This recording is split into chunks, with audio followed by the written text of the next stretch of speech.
Right now we have a number of very exciting clinical trials available to patients with multiple myeloma, including the use of adoptive immunotherapy or CAR T-cell therapy to treat the disease.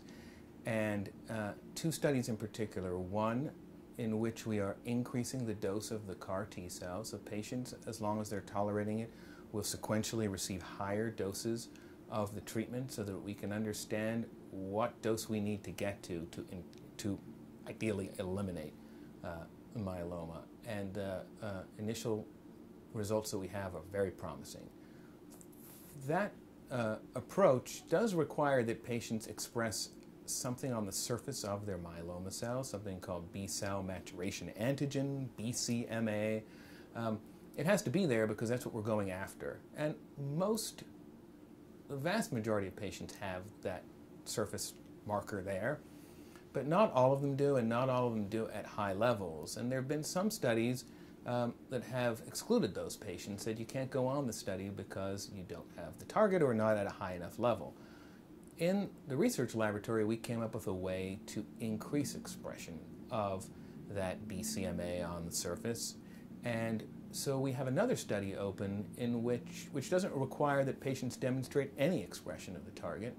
Instead, it will combine a pill that patients can take to increase the expression on the surface of the myeloma cells, and then they will receive the CAR T-cell therapy.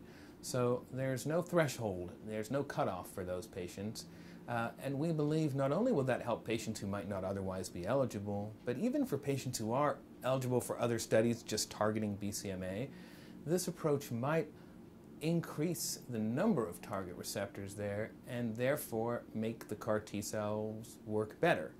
So we have two studies open, one with the combination of the pill that increases expression and one which is a standalone with the CAR T-cell therapy, and both are very promising. Beyond that, we have other studies as well for patients with multiple myeloma, actually a huge variety of studies combining different agents, newly approved agents, as well as agents that are still sort of in the research phase.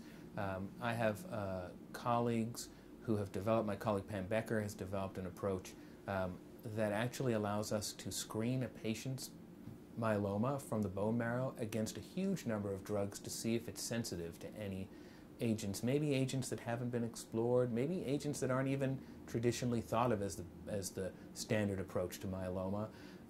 But when you screen an individual cells against all these agents, you sometimes find things that surprise you, and I think that's a very promising approach. He's done it in leukemia and has now brought that to multiple myeloma with an open trial right now using that approach. So I think that complements the work that we do in other spaces as well. You can get any therapy on that study and first find out about how sensitive your cells are potentially to different treatment approaches.